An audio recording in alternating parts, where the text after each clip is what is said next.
자, 우리 선조, 광해군, 그리고 인조, 광해군을 몰아내고 임금이 된 인조 반정으로. 인조 정권이 내세웠던 거는 친명배금, 기억나요? 이 친명배금 너희가 한번 얘기해보세요. 어느 나라랑 친하게 지내는 거예요?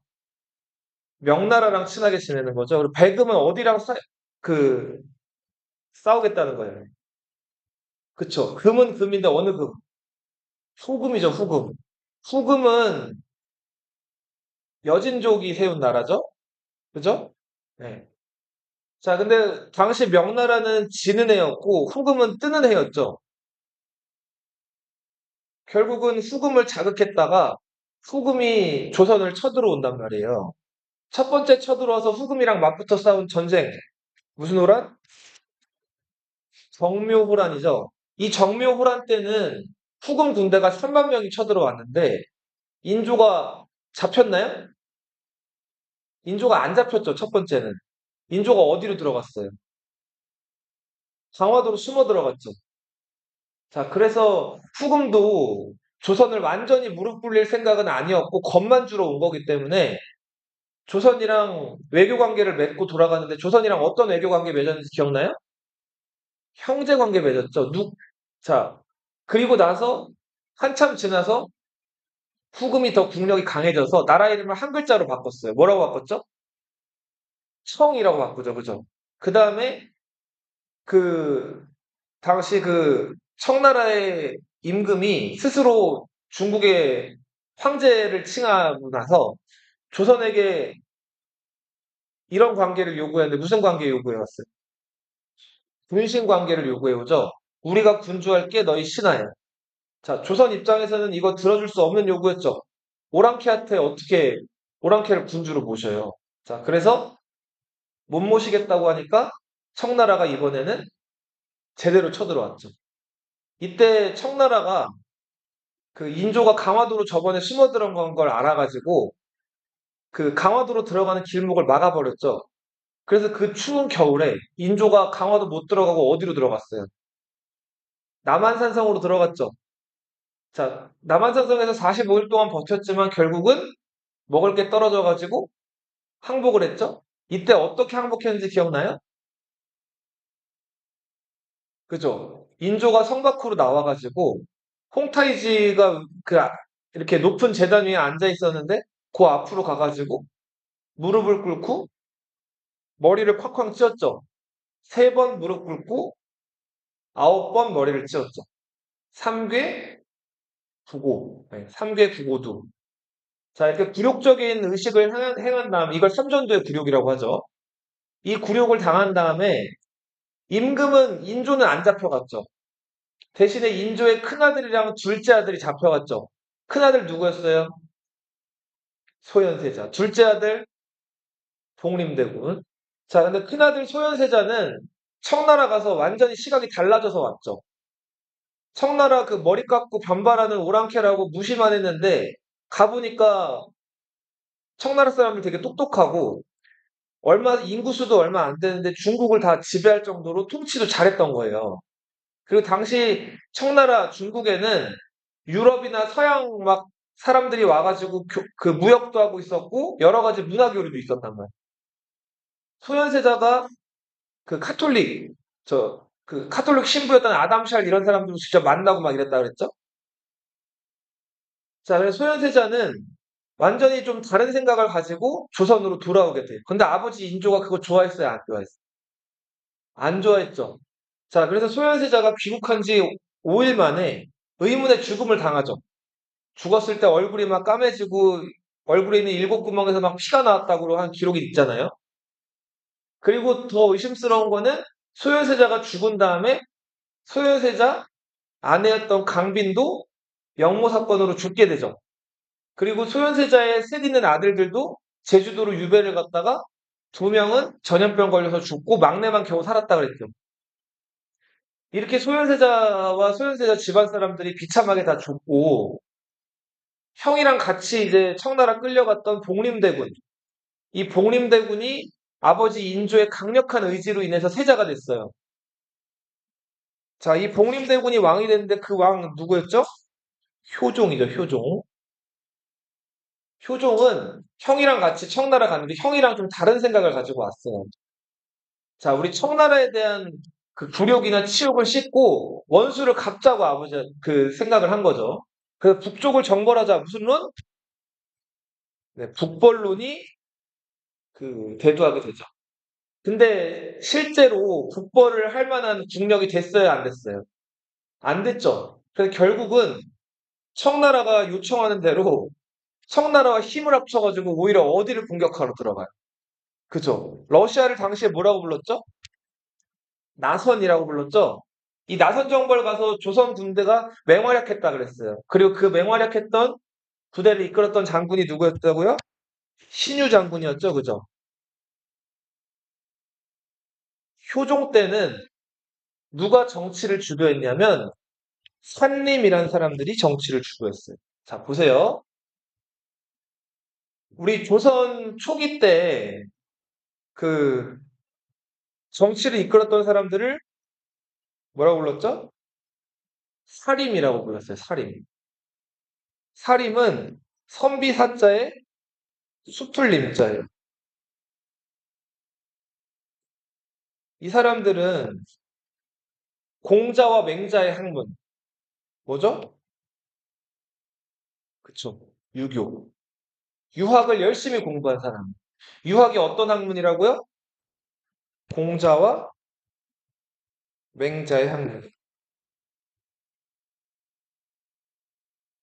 자, 공자랑 맹자는 어떤 얘기를 했는지 오늘 간단하게만 얘기를 할게요. 여기 지금 처음 듣는 친구들도 있어서. 자, 공자라는 사람 들어봤어요? 맹자라는 사람도 처음 들어보나? 자, 중국에 아주 먼 옛날에 그 공구라는 사람이 있었어. 공구. 이름이 공구였어요. 머리가 이렇게 움푹 들어갔는데 한 곳만 이렇게 움푹 솟아 있었다 그래가지고 언덕 구자 써가지고 이름이 공구였어요. 공 언덕 구자 써서. 근데 중국은 아주 뛰어난 업적을 남긴 사람들 이름 뒤에다가 자를 붙여줘. 자. 예를 들어서 예지가 뛰어난 일을 남기고 죽었다. 그러면은 신자. 민서 민서가 뛰어난 일을 남기고 죽었다. 그러면은 김자. 네. 자, 형규가 뛰어난 일을 하고 죽었다. 이러면은 강자가 되는 거예요. 세연이도 김자겠죠, 진짜. 선생님은 허자. 이런 거예요. 자, 그런 식으로 뛰어난 사람들 뒤에는 자자를 붙여줘요. 근데 이 공자, 맹자가 왜 뛰어나냐고 하냐면, 공자, 맹자는 일단은 그, 당시 중국이 막 여러 나라들로 나눠져가지고 서로 전쟁을 계속 하고 있었거든요. 치고받고. 네. 자, 그래서 이렇게 전쟁이 많으면 사람이 많이 죽잖아요. 어떻게 하면 세상이 평화로워질까에 대한 그 일종의 그 생각을 했는데 그 세상을 다스리는 방법으로 이들이 제시했던 게 덕이었어요, 덕. 뭐라고요? 덕. 네. 백성들을 다스릴 때 덕으로 다스리면 그 세상이 평화로워질 거라고 믿었단 말이에요. 자, 예를 들어 덕. 자, 봐요. 여기 뭐 음식이 이렇게 있어요. 네. 음식이 있는데 지금 이 찐빵이 몇 개 남았죠? 하나 남았죠. 근데 우리 지금 5명이 다 같이 일주일을 굶었어요. 그럼 어떻게 될까요? 배가 진짜 등가죽에 붙을 정도로 엄청 배고프겠죠? 그죠? 근데 빵은 하나야. 근데 내가 조그만 나라, 태화라는 나라의 왕이에요. 네. 자, 그러면 왕이 제일 권력 있고 내가 또 너희들보다는 아무래도 힘이 좀 더 세잖아요. 어른이니까. 자, 만약에 힘대로 하고 동물의 세계 같으면 어떻게 할까요? 제일 힘센 수컷 하나가 자기가 힘이 세니까 이걸 혼자 다 먹어버리겠죠. 그죠? 근데 이렇게 만약에 최고 임금님이나 높은 사람이 이렇게 통치하면 어떻게 돼요, 나라가? 망하겠죠. 백성들 다 굶어 죽으니까. 자, 그래서 이 유교에서는 이렇게 이런 게 부족하거나 이런 게 있을 때 양보하고 약한 사람들을 배려하라고 하는. 그러니까 이런 것들을 나눈다거나 아니면은 정말 더 배고파가지고 죽을 것 같은 사람들 먼저 주라는 거예요. 자, 이런 것들이 덕이라고 보시면 돼요. 자, 덕은 크게 네 종류가 있어요. 몇 종류? 네 종류. 이거를 사덕이라고. 사덕에는 인이 있고요. 인은 어질 인자. 그러니까 이렇게 사람들을 이렇게 배려하고 아끼는 거. 이걸 인. 네. 그리고 어, 그 저기 의로운 행동. 막 예를 들어 도둑질을 하거나 거짓말을 하거나 이거는 잘못된 거죠. 이런 것들을 하지 않고 항상 진실만을 얘기하고 도둑질하지 않는 거. 이런 행동을 의라고 봤어요. 의. 네. 자, 음, 짐승들 있죠, 짐승들. 강아지나 고양이. 자, 강아지나 고양이 귀엽긴 한데, 이 강아지들은 위아래가 있을까요, 없을까요? 강아지가 와가지고 막 머리 숙여서 인사해요? 고양이가 와가지고 안녕하세요 해요? 걔네들 친한 척하면 자기들 친한 척하는 방법이 있지만, 이렇게, 그리고 고양이나 강아지는 부모 자식이 있을까요, 없을까요? 걔네도 물론 낳아준 어미나 새끼가 있긴 하지만, 이 새끼들이 어느 정도 자라면 그게 없어져요. 그래서 개라고 하는 거예요. 개랑 고양이. 짐승이라고 하는 거예요. 예. 어느 정도 나이가, 그 새끼들이 나이가 먹으면은 그 엄마 아빠랑 연애를 하기도 한다고. 걔네들은 그러니까 부모 자식 개념이 없는 거예요. 뭐기 때문에? 짐승이기 때문에. 예. 물론 우리가 이쁘고 예뻐하긴 하지만, 그리고 우리가 임의대로 이 새끼 강아지를 낳은 그 엄마 강아지랑 아빠 강아지를 이렇게 엄마 강아지, 아빠 강아지라고 우리가 부르지만 걔네들은 그런 걸 알아요, 몰라요? 모른단 말이에요. 그러다 보니까 그 자기를 낳아준 어미나 아비에 대한 그런 기본적인 예의나 매너 그런 것도 없어요. 인사 이런 것도 없고. 사람은 근데 다르죠? 너희 낳아주신 부모님이나 아니면 선생님이나 높은 사람들이나 어른들 보면 어떻게 해요? 인사하잖아요. 이런 걸 예라고 불러요. 뭐라고요? 예. 그리고 너희 이제 살다 보면 뭐 이제 뭐가 옳고 뭐가 그르고 뭐가 틀리고 이런 것들 알죠? 그리고 계속 판단하잖아요. 그죠? 이렇게 아는 덕을 지라고 불러요. 지. 지식, 지혜 들어봤죠? 네. 예지. 네, 좋은 이름이네. 공자가 사람은 누구나 다 이걸 갖고 있다고 봤어요. 네. 그래서 사람은 이 덕을 가지고 있기 때문에 본성적으로 착하다고 봤어요. 자, 이거를 성선설이라고 합니다. 사람의 본성은 어떻다고요? 착해요. 착할 선자예요. 그리고 이런 것들을 바탕으로 이제 그 나라에서 신하들은 임금님을 그 잘 섬기고 모셔야 돼요. 그렇게 임금님을 잘 섬기고 모시는 거를 충이라고 봤어요. 충. 임금님을 잘 섬기고 임금님을 사랑하는 걸 뭐라고 부른다고요? 충. 그럼 집에서 먼저 임금님 만나기 전에 먼저 임금님 같이 만나는 대상이 있죠. 아버지가 있죠. 자, 자식이 아버지한테 충성을 다하는 거를 효라고 봤어요.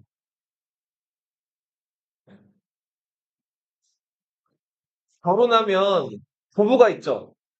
남편이랑 아내가 있잖아요. 근데 이 옛날 유학에서는 항상 남자가 여자보다 좀 위라고 봤거든요. 자, 그래서 결혼하면 물론 남자도 여자를 아껴야 되지만 아내가 남편을 마치 임금님이나 아버지 모시듯이 모셔야 된다고 봤어요. 그좀 진짜 옛날 개념인데. 자, 이런 거를 열이라고 봤어요. 열. 예를 들어서 부부가 살다가 남자가 병에 걸려서 죽었어요. 그러면은 아내는 혼자가 된 거죠. 그러면은 지금 사회 같은 경우에는 아내가 누구 다른 남자랑 다시 재혼할 수도 있죠. 그죠? 근데 유교에서는 절대로 금지. 자, 죽은 남편에 대한 의리를 지켜야 되기 때문에, 자, 남편이 먼저 죽었으면 재혼하면 될까요, 안 될까요? 안 돼요.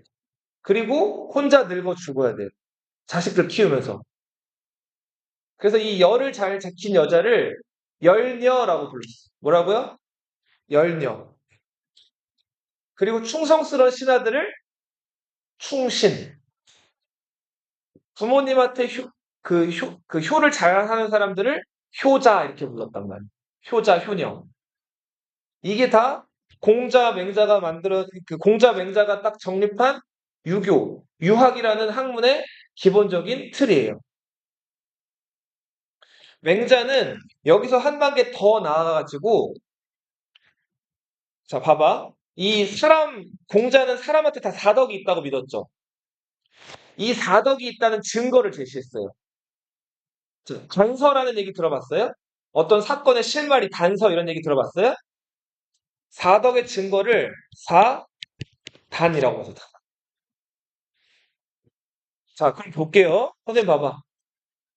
인의 증거, 인. 선생님 봐봐. 사덕 중에서 인의 증거. 인은 이렇게 좀 착한 마음이라 그랬죠? 남에게 어진 어떤 이런 행동들을 하는 건데, 자, 봐봐요. 예를 하나 들어볼게요. 자, 여기 이 창가에, 봐봐. 선생님 봐봐. 이 창문을 열고, 5살짜리 아이가, 얘 집 제일 막내 동생이 몇 살이에요? 5살이 딱 맞네. 막내 동생이 창문을 열고 머리를 쑥 내미는 거예요. 근데 내민 정도가 조금 심해서 허리까지 내밀었다고 봐. 그쵸? 죽겠죠? 냅두면. 그럼 어떻게 할 것 같아요, 예지는? 엄마를 불러요. 네. 근데 지금 막 떨어질 것 같아요. 그럼 어떻게 할 거예요? 잡죠? 그 민다고는 안 하네. 그쵸? 잡아야 되죠. 그쵸? 목덜미를 잡아야 되죠. 그쵸? 당장 떨어질 것 같으니까. 그거는 예지뿐만 아니라 여기 있는 다, 어떤 누구도 다 그렇게 하겠죠? 그러니까 누군가 위기에 처하거나 어려움에 처하면 효리가 그랬다고 쳐봐요. 당장 잡겠죠? 에라, 그렇게 안 할 거 아니에요. 그죠? 자, 그러니까, 자, 사람이 위기에 처하거나 어려움에 처한 걸 보면 그 사람 돕고 싶어지죠. 자, 맹자는 이게 인의 증거라고 봤어요. 네. 자, 이런 거를 측은지심이라고. 자, 어려움에 처한 사람을 안타깝게 여기고, 측은하게 여긴다. 이런 얘기 들어봤나, 혹시? 측은지심. 자, 그리고 어떤 사람이 도둑질을 해요.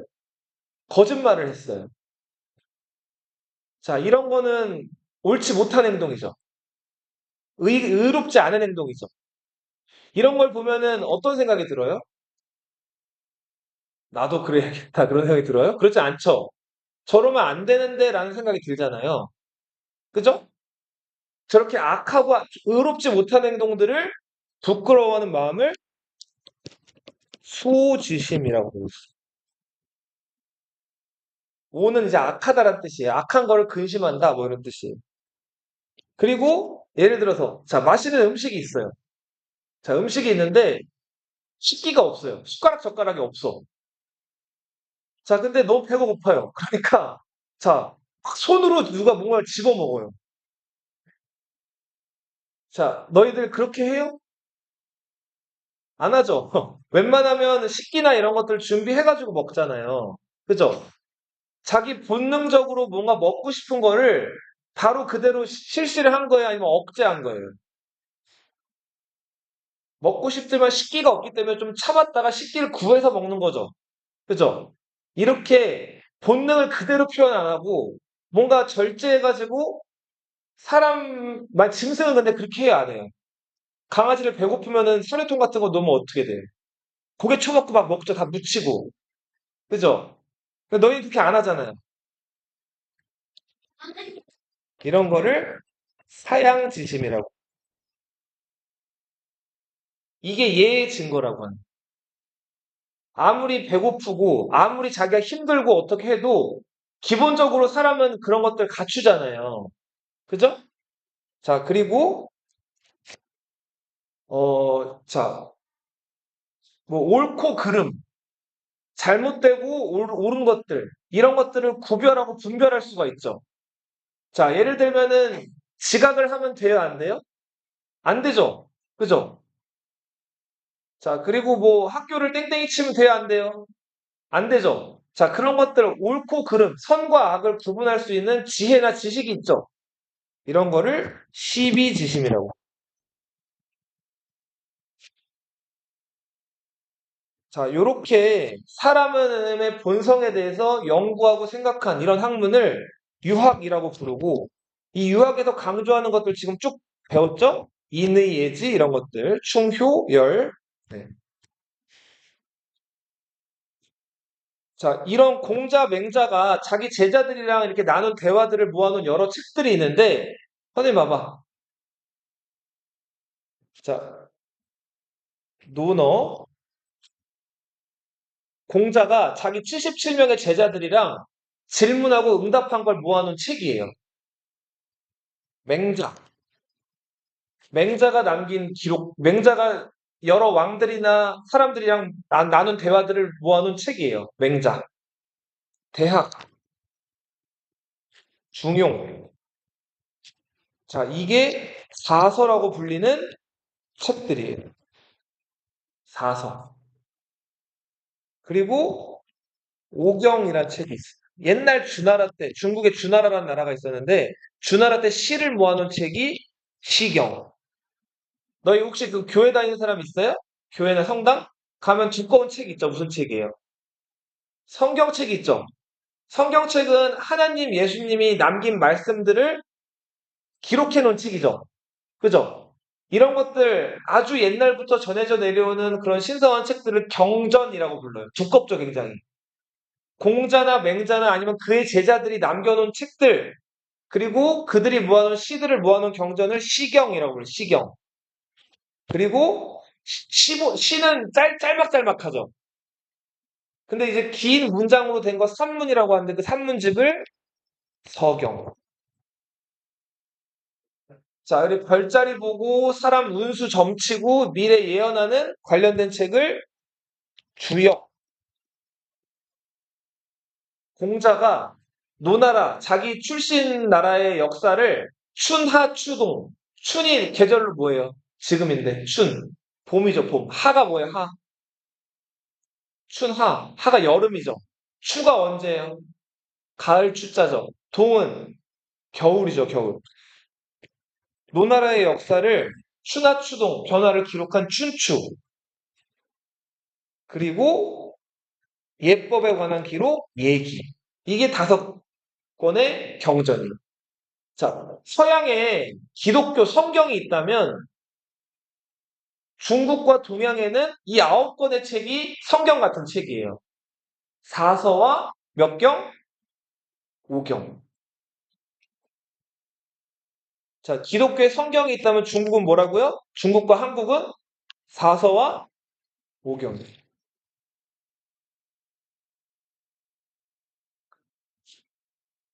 자, 요 책들을 너희 지금 대한민국에서 태어났죠? 근데 불과 200년 전에 조선시대 사람들은 태어나면 이 책을 달달달달 다 외워요. 사서와 오경은. 이 9권을. 그리고는 20대, 빠르면 10대 후반, 늦어도 20대 중후반이면 이 시험에 이걸 달달 외워가지고 이 시험을 봐요. 너희는 수능 시험 보죠? 근데 이 사람들은 어떤 시험을 보는데 어떤 시험 볼까요? 과거 시험이라는 걸 봐요.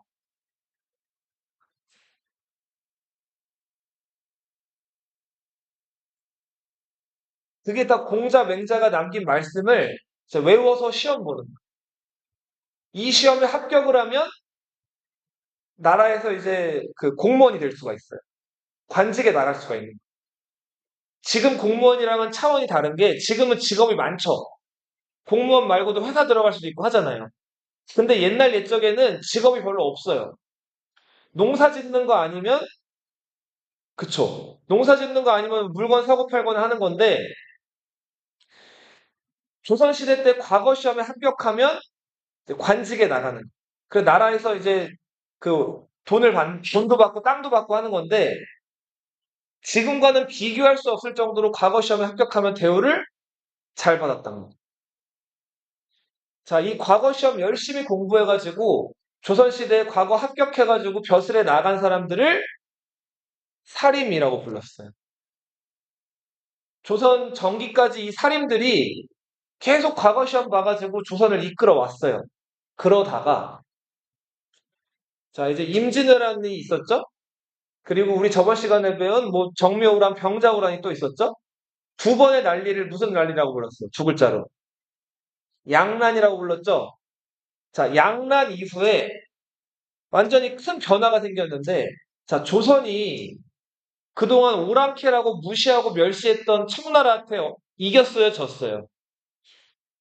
크게 졌죠. 임금이 머리를 숙였잖아요. 무릎을 꿇고. 그죠? 자, 이 살인들 중에서 그리고서 이제 저 조선 왕이 청나라 그 오랑캐 군주한테 신하를 칭하게 됐잖아요. 이런 상황은 당시 공부하고 있던 양반이나 선비들한테는 기분 좋은 상황이었을까요? 나쁜 상황이었을까요? 최악인 상황인 거예요, 최악. 이 살인들한테는 가장 중요한 것이 이거예요, 이거. 뭐가 중요해요? 이게 제일 중요해요. 자, 가깝게는 누구한테 충성해야 되고, 살인들은? 왕. 근데 왕은 왕인데, 가깝게는 어느 나라 왕? 조선의 왕한테 충성을 해야 되겠죠. 그죠? 열심히 공부해서 그 관직에 진출한 다음에 조선 왕한테 충성을 해야 돼요. 그리고 조금 더 멀게는 누구한테 충성해야 될까요? 조금 더 멀게. 조선시대 살인들, 선비들이 충성해야 되는 대상. 임진왜란 때 우리 도와줬던 명나라 황제가 있죠. 이 명나라 황제한테도 충성해야 된단 말이에요. 근데 명나라는 어떻게 됐어요? 망해버렸죠. 그죠? 백성들 반란이 일어나서 망했고 그 명나라를 누가 차지했어요? 머리 깎은 청나라가 차지해버렸죠. 그리고서 청나라가 조선도 짓밟아버렸고 조선은 병자호란 이후로 청나라한테 겉으로는 머리를 숙이게 됐죠. 임금님, 임금님 하고. 근데 조선 선비들은 자존심도 세고 명나라를 아버지 엄마로 생각하고 있는데 청나라를 섬기고 충성한다는 걸 인정을 할까요? 못할까요? 못해요. 자, 그래서 조선시대 후기, 특히 이 효종 때부터는 어떻게 흐름이 나타나냐면 공부를 하긴 해요. 왜냐하면 이 사람들 처음 태어나서 유일하게 교과서로 받는 게 이 책들이니까. 근데 벼슬에 나가질 않아요. 그러니까 과거 시험을 안 보는 경우들이 생겨요. 그럼 과거 시험 안 보면 뭐 해요? 공부 열심히 했는데 산속에 숨어요. 자, 숨어가지고 그 시험을 안 보고 이제 학원 같은 것들을 만들어서 제자를 기르는 거예요. 그들을 산림이라고 불러요. 뭐라고요? 산림. 산림은 벼슬에 나간다고요? 나가지 않는다고요? 나가지 않아요. 왜 안 나간다고요? 제자를 기르는 것도 기르는 건데 누가 싫어서? 청나라가 싫고 청나라에게 머리를 숙인 조선 정부가 싫어서 조선 조정에는 나가질 않고 그냥 공부 열심히 한 게 있으니까 자기 고향이나 이런 데 살면서 제자들만 길러내는 거예요. 이 사람들을 산림이라고 불러요. 아, 근데 이 산림들이 벼슬도 하지 않으면서 파워가 엄청 셌어요. 자, 조선은 아무튼 그 열심히 공부해서 관직에 나아간 이 살인들이 이끌어가는 나라인데 그 벼슬하는 사람들의 스승이 다 이 산림들이기 때문에 산림들이 아주 아주 권력이 셌단 말이에요. 벼슬도 없으면서. 자기 제자들한테 저 청나라 나쁜 나라야.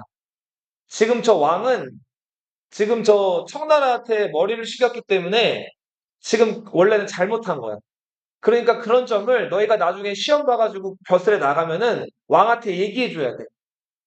자, 이런 식으로 제자를 기르면서 그런 것들을 선생님들이 얘기해 주는 거예요. 대표적인 인물이 송시열이라는 사람이 있었어요. 누구? 송시열.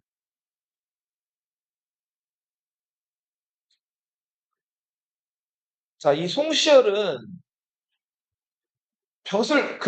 벼슬도 거의 한 적이 없는데 여러 벼슬하는 사람들에게 약간 선생님 위에 선생님처럼 여겨지는 사람이라 가지고 임금 효종도 송시열 눈치를 많이 봤어요. 자, 그래서 효종이 송시열을 불러가지고 막 얘기를 나누는데 선생님 봐봐. 집중해. 자, 조선시대 임금은 신하를 1대1로 만날 수 있다, OX.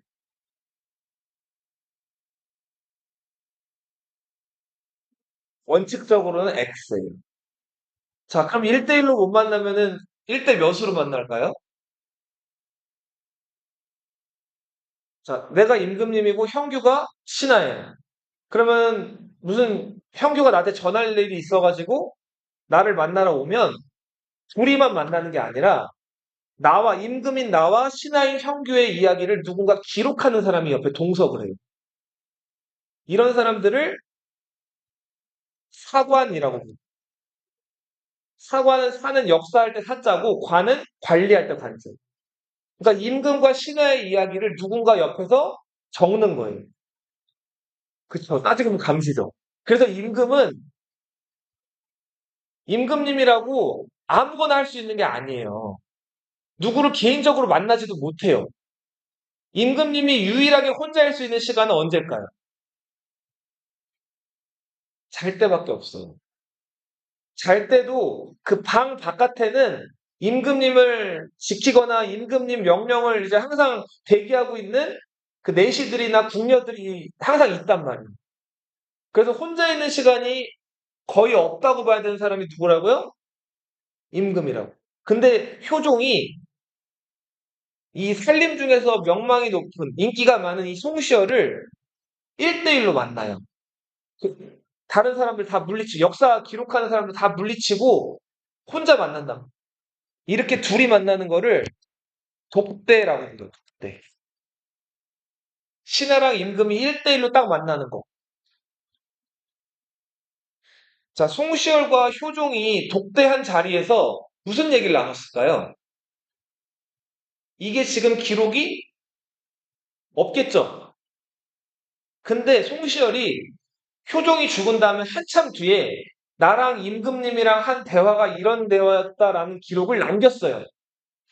자, 그 대화를 보면 이거예요, 이거. 어디 쳐들어가자? 우리 청나라에 대한 치욕을 갚고 군대를 잘 길러가지고 청나라를 치자는 거예요. 자, 그래서 우리 하나 좀 기억할 거는 효종은 청나라에 대한 원수를 갚자. 무슨 론? 북벌로. 자, 근데 현실적으로 북벌 가능했을까요? 불가능했을까요? 불가능했어요. 군사 차이가 너무 많이 나고 어려웠단 말이에요. 결국은 북벌은 말로만 끝이 나고 실행되지를 못해요. 효종 임금 몇 년 했죠? 10년 했죠. 자, 효종이 임금 딱 된 지 10년 됐을 때 여기 왼쪽 눈 위에 그 종기가 나요. 종기 뭔지 알아요?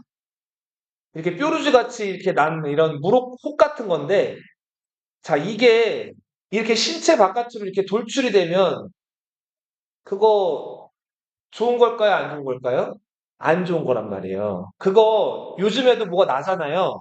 그러면은 외과 가면 어떻게 해줄 거예요? 병원에서.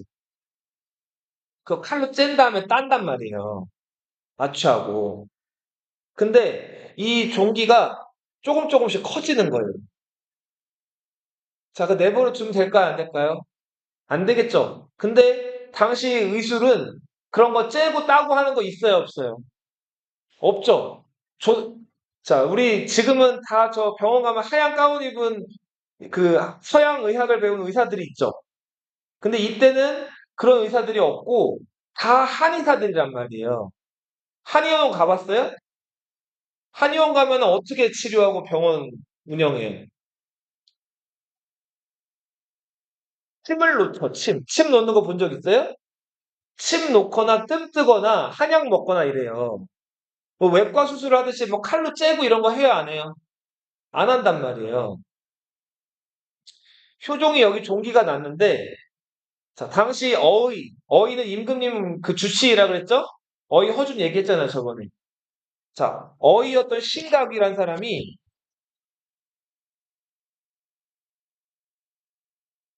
자, 또 다른 어의 하나랑 이제 그 효종을 어떻게 치료할 건지를 가지고 얘기를 나눠요.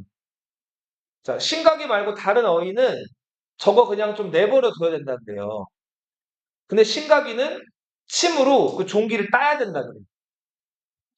자, 그래서 그 결국은 신각이 그 당시 누워있던 효종이 신각이 말대로 그걸 따라 그래요. 그래서 이 침 있죠? 이 침으로 부풀어 오른 종기를 콕 집어서 땄어요. 자, 따니까 뭐가 나왔을까요? 피가 나왔겠죠? 자, 피가 나오는데, 자, 이거를 이제 피가 난 거를 종기는 그 안에 약간 그 곪거나 썩어 있는 거라 가지고, 자, 피를 낸 다음에 이걸 어떻게 해야 돼요? 짜야 돼요. 자, 짜는데, 자, 피가 흘러내리기 시작해요. 자, 처음에 피가 흘러내리는데 효종이 시원하고 좋다는 거예요. 왜냐면 뭔가 이렇게 멍울이 져 있다가 이렇게 터지니까. 그래서 쭉쭉 나오는가 싶었는데, 자, 피를 닦아냈어요. 자, 그래서, 좋아지네, 피 빠지네 했는데, 피가 멈췄을까요, 안 멈췄을까요? 계속 나는. 자, 그러다 결국은 피가 끝도 없이 계속 나가지고, 효종이 과다출혈로 죽어요.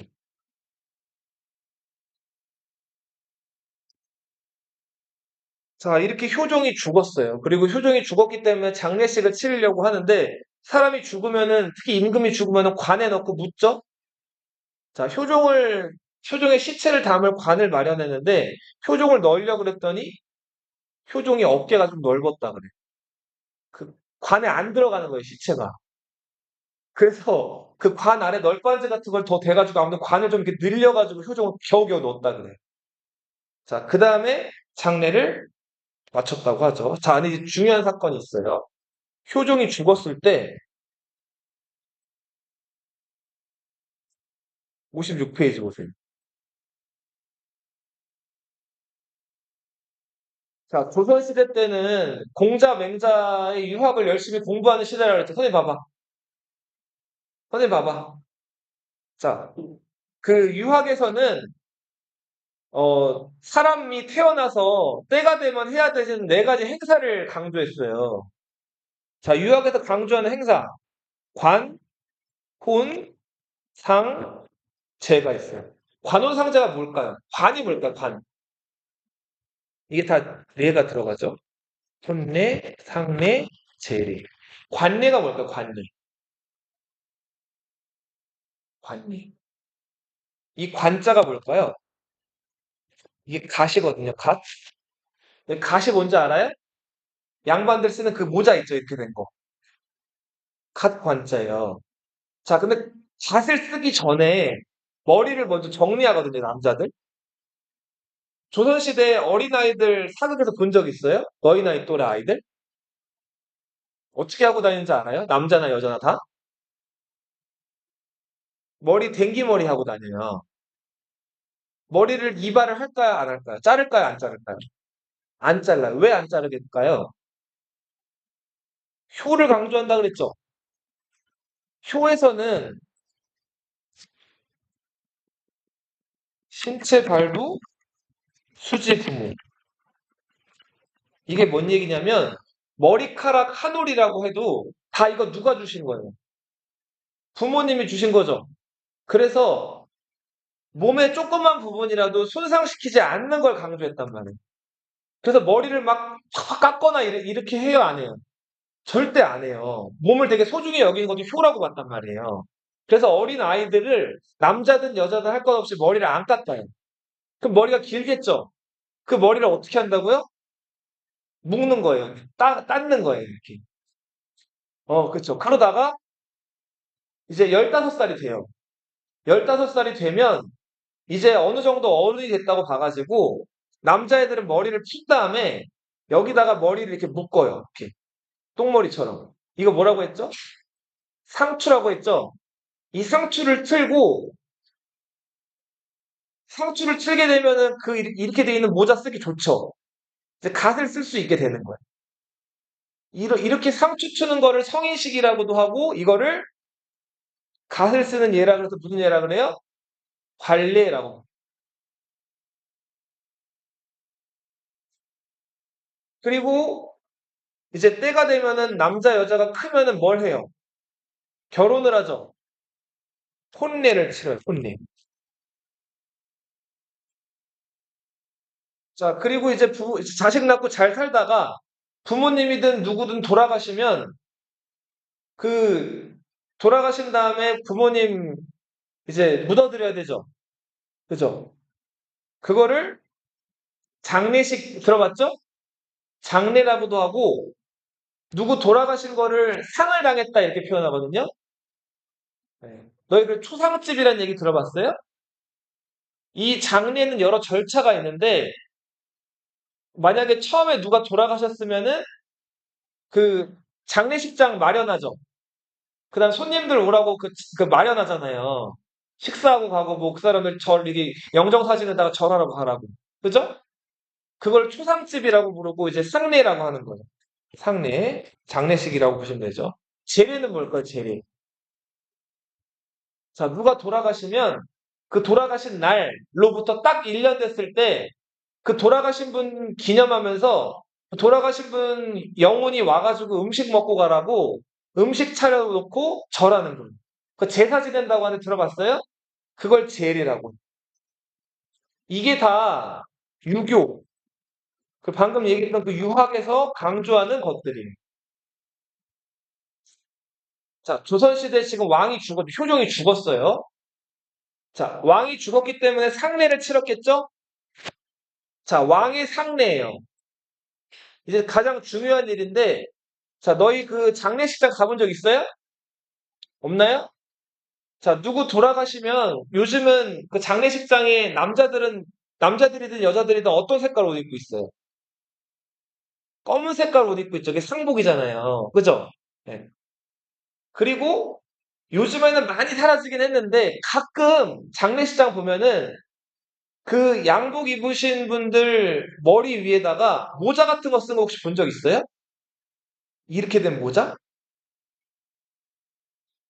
그 너희 까끌까끌한 삼배 알아요? 배? 못이? 그 삼배로 만든 배옷이 있어요. 그거를 양복 입은 위에다가 그냥 이렇게 모자만 쓰거든요. 노랗게 된 거. 조선시대 때는 양복이 없었기 때문에 누가 돌아가시면 까끌까끌하게 좀 불편한데 통풍 잘 되는 모시 옷 있어요. 삼배 옷을. 그걸 상복으로 입어요. 그걸 얼마나 입을까요? 부모님 돌아가셨을 때 얼마 입을까요? 자식이. 3년을 입어요. 3년. 몇 년 입는다고요?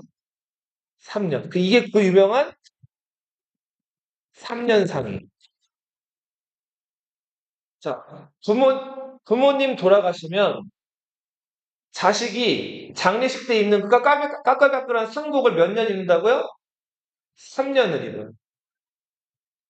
이게 효의 표현이라고 봤어요. 조선시대 때. 요즘은 뭐 3년이 뭐예요? 뭐 하루 만에 끝나는 경우도 많은데. 자, 옛날에는 그랬는데, 자, 이제 효종이 죽었어요. 효종이 죽었을 때 효종의 엄마가 살아 있었어요. 효종의 친엄마가 아니라 새엄마. 보시면 가계도가 옆에 있나?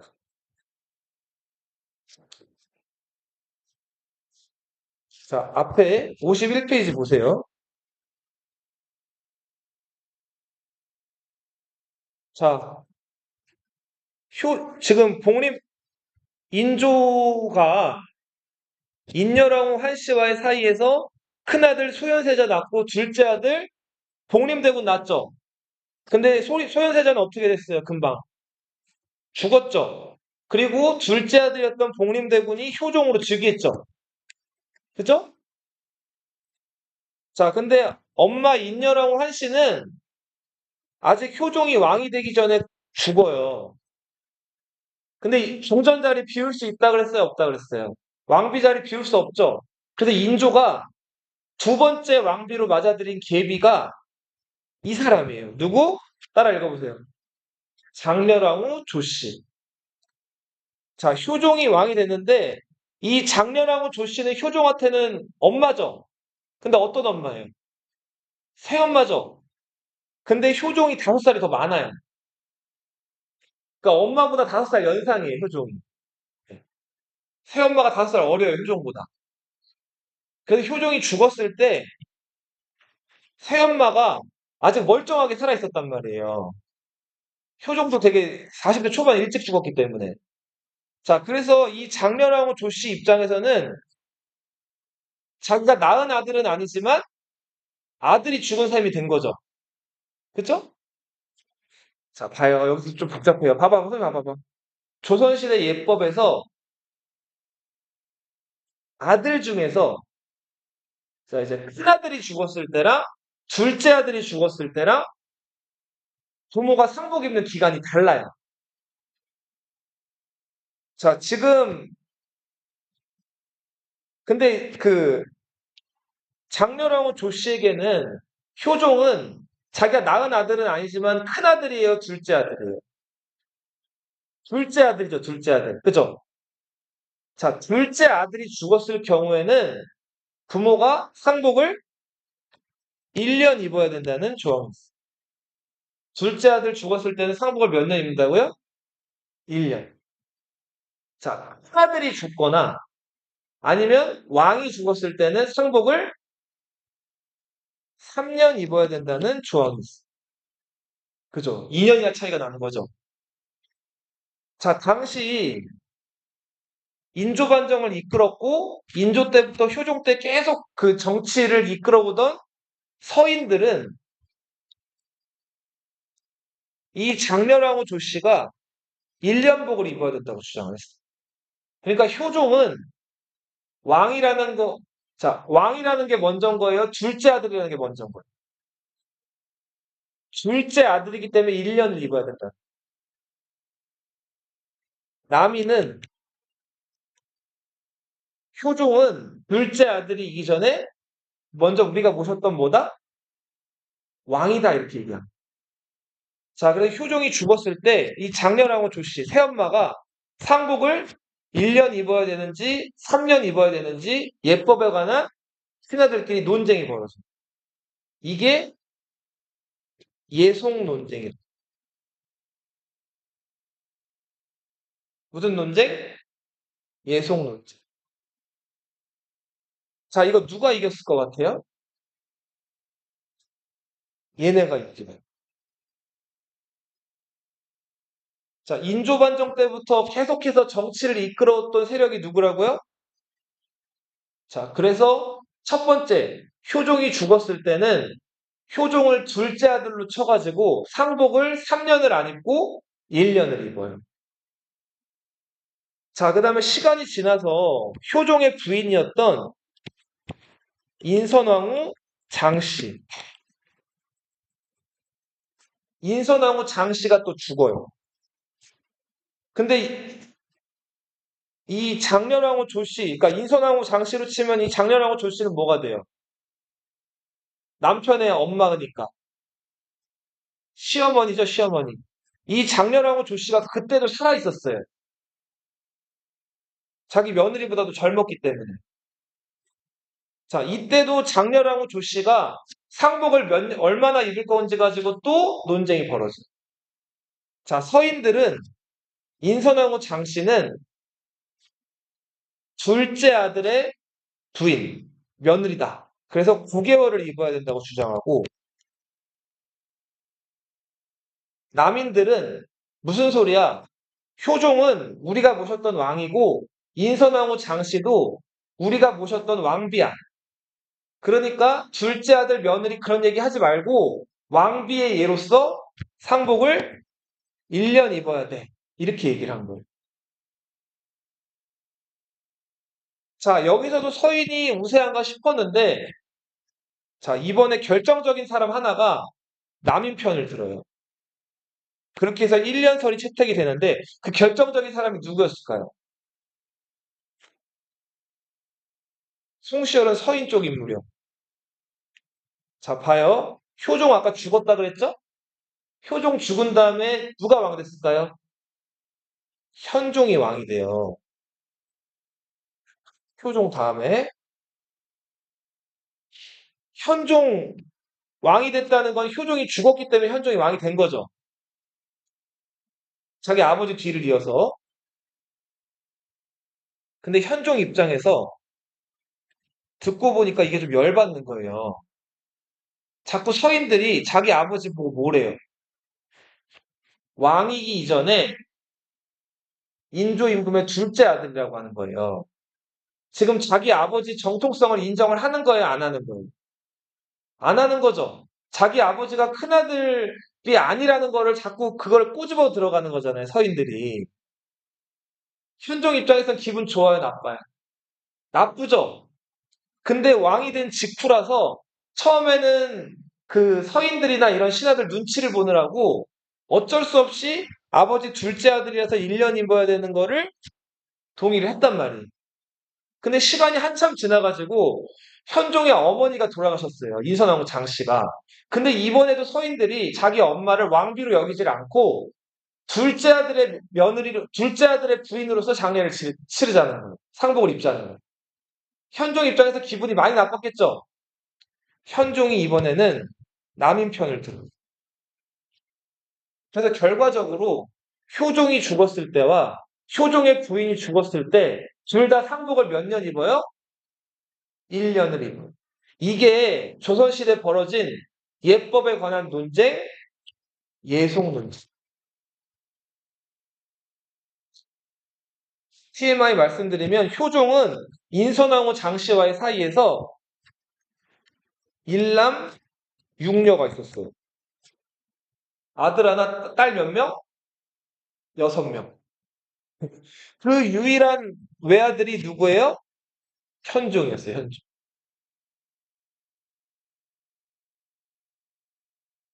현종 때는 아주 뭐 큰 사건은 아니라고 할 수도 있지만, 자, 두 번의 무슨 논쟁? 예속 논쟁이 있습니다. 또 이런 일이 한 번 있었어요. 효종 죽기 1년 전에 네덜란드 사람 하나가 조선으로 표류해 온 일이 있어요. 표류가 뭔지 알아요? 바다에서 길을 잃어가지고 태풍을 만난 다음에 막 바다에서 떠돌다가 그 바다 파도 따라가지고 배가 우리나라 제주도 섬에 그냥 온 거예요. 근데 그 배에는 네덜란드 사람 하멜이라는 사람이 타고 있었어요. 핸드릭 하멜. 이 하멜이라는 사람이 제주도에 왔다가 어 당시 막 머리도 노랗고 눈도 파랗고 생김이나 키도 크고 이러니까 조선 사람들이 무서워했단 말이에요. 그래서 하멜과 하멜 일행 36명을 조선 사람들이 막 와가지고 이렇게 처음에 먹을 것도 주고 이렇게 막 얘기도 시도하고 하는데 하멜보다 먼저 27년 전에 벨테브레라는 사람이 조선에 먼저 표류해 와가지고 이름도 조선식으로 바꾼 다음에 조선에서 살고 있었어요. 그 벨테브레는 조선식으로 이름을 뭐라고 바꿨냐면 박연이라고 바꾸고 살고 있었어요. 그래서 이 벨테브레 박연이 당시 훈련도감이라는 그 조선 저 군사기관에 관직을 하나 맡고 있었는데 하멜 일행과 가가지고 네덜란드어로 얘기를 나눠요. 자, 벨테브의 입장에서는 27년 만에 자기네 나라 말 네덜란드 말을 하게 된 거예요. 자, 하멜을 처음 만났는데 말이 나왔을 것 같아요? 안 나왔을 것 같아요? 27년 동안 네덜란드 말을 안 쓰다가 갑자기 말을 하려니까 말이 안 나왔다고. 그래서 한참 동안을 버벅거리다가 한 일주일 정도 지나고 하멜이랑 생활을 하다 보니까 슬슬 말이 생각이 나는 거예요. 자, 그렇게 해서 하멜 일행과 소통을 했는데 벨테브레는 조선 여자랑 결혼해서 자식도 낳고 벼슬도 할 정도로 잘 적응을 해서 살았는데 하멜 일행은 그렇지가 못했어요. 당시 이 하멜 일행들이 자기들 원래 일본으로 가는 길이었거든요. 자기들 일본으로 보내달라고 막 탈출을 시도하기도 하고 막 여러 가지 좀 문제를 말썽을 부리다가 결국은 음식이나 이런 것도 제대로 공급도 못 받고 막 갇혀 있다가 대부분이 다 죽고 하멜 일행 중에 몇 명만 겨우겨우 배를 타고 일본으로 탈출을 해요. 자, 그렇게 하멜이 조선에 머문 기간이 13년이었어. 몇 년? 13년. 자, 그리고 하멜이 이제 일본으로 가서 일본에 당시 네덜란드 상인들 머무는 숙소가 있었는데 거기서 이제 살았다 해가지고 네덜란드 사람들을 만나가지고 다시 자기네 나라로 돌아가거든요. 하멜은 동인도 회사라고 하는 이 무역회사 소속이었어요. 자, 근데 13년 동안 조선에 갇혀 있었다 그랬죠. 그러니까 돈을 받았을까요, 못 받았을까요? 13년치 어떻게 보면은 일하다가 재난당해가지고 갇혀 있었던 건데 돈을 못 받았단 말이에요. 그래서 동인도 회사에게 자기 이만큼 고생을 했으니까 보상을 해달라고. 그랬더니 동인도 회사에서 그러면 13년 동안 너가 그 조선이란 나라에서 있었던 일들을 기록을 해가지고 내라 그래요. 그래서 하멜이 자기가 조선에서 보고 듣고 겪었던 거를 13년치를 이제 기행문처럼 적는단 말이에요. 이게 하멜 표류기예요.